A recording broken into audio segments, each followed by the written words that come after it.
Good day there.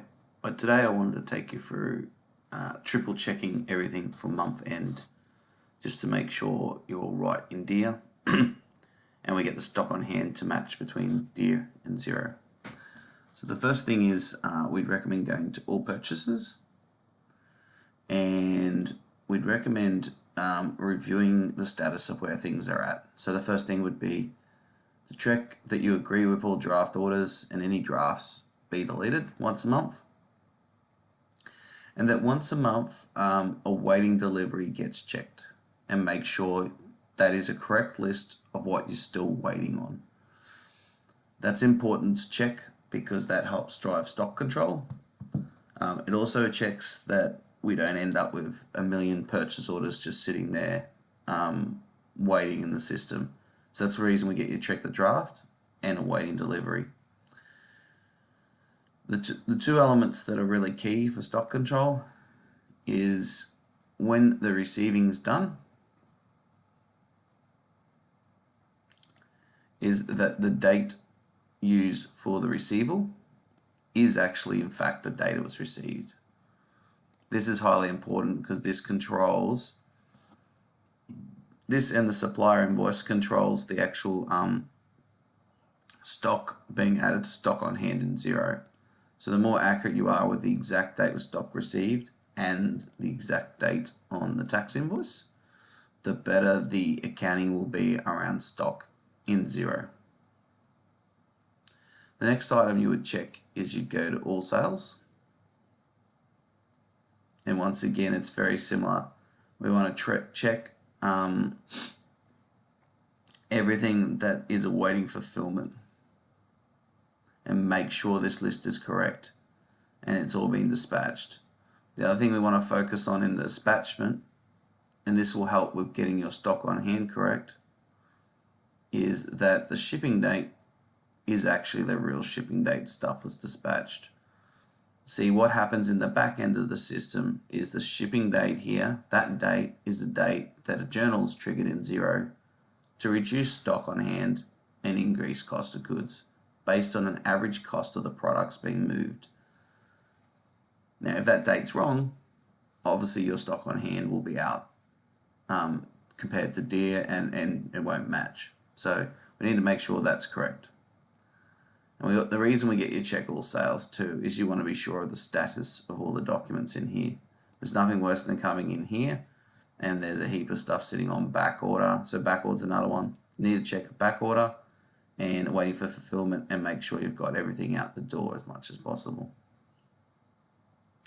And you probably do need to check what's awaiting to be invoiced as well in the system, which is the invoicing status. Anything that's orange in there will come up.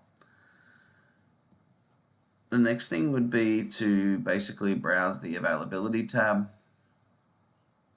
Make sure you're happy with the stock on hand levels from just knowing the business and the dollar values. If anything seems glaringly out of alignment or way too overstated, we'd recommend doing a stock count just on that particular product line. Also making sure under stock and inventory that all stock adjustments and stock takes are either void or completed. There's nothing sitting at a draft status or pending because that will affect your stock on hand, and the same with all transfers. We just don't want to see anything that's like in a sort of flux of halfway being done and being left in the system, because obviously that will affect your stock on hand. Once you've been you've checked all these areas and you're happy, I'd then recommend that we go to reports and we run an inventory movement summary report. Now this is based on average cost. Xero, on the other hand, is based on cost at transaction. So the stock on hand value can actually be different between Xero and this report, because this report is driven by the stock on hand value. It's driven by the average cost, so it's averaging out and applying that to the number of users, number of units. So it works out the unit cost which is the average cost, and applies it against the stock on hand quantity to give you a stock on hand value. Whereas Xero stock on hand count will be sales, and the inventory movement will be average cost, but the initial purchase of a product will be at cost, and therefore there's a difference because you've got two different accounting methodologies being applied to the stock on hand in Xero, and this report runs on one. So there will be slight discrepancies from time to time.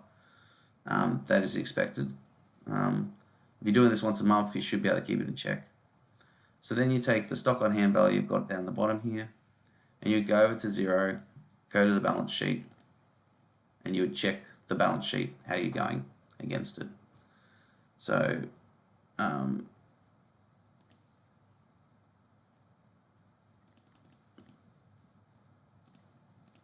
choose the same reporting date, and you'll see that I have no stock on hand in this particular balance sheet. This is just an example I'm using.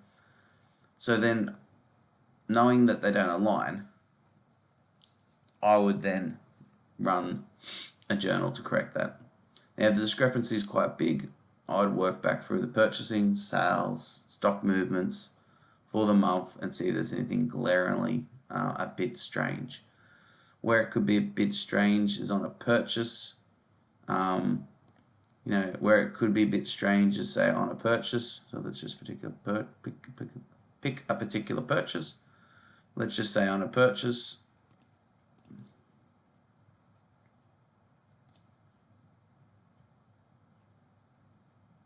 someone might have intervened, and on the invoice they've changed the allocation of this particular product. On the invoice they've changed the allocation of this particular product, then rather being to stock on hand, they've put it to an expense account, and that will straight away throw out your stock on hand. So it is highly important that things are mapped correctly, that the accounting mechanics is driven by the software, not by a human intervening and changing these codes manually when you're doing things. So if you want something to go to an expense, you either need to mark it as a service item, which would go in this line entry here, or you need to put it as a non-inventory item and map out where it gets expensed to straight away. And that will reduce your risks in this space. Anyway, moving back to what we're doing. This doesn't match the balance sheet. We'd go into Xero, run a manual journal, ensuring stock on hand balances between Dear Systems and Xero. You do it at the 31st. You do it the same date as the report, and stock on hand. Whatever the discrepancy is to match this report, you put that in. Debit, no GST treatment, and the other side you put across to the P&L because it should be represented. Where it would be going wrong is the cost of goods would be overstated or understated. So you've got to correct it by stock adjustment sitting in the cost of goods. And then we would then recommend also printing to PDF this report. So I just export to PDF.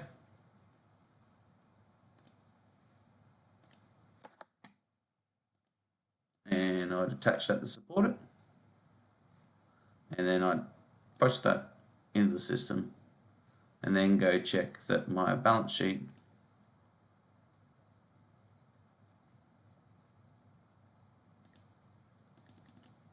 at that particular point in time now marries with my inventory control system. Hopefully this video helps in this space. If you ever have any questions, you can always come back to us and we should be able to help you in this space. Thanks everyone.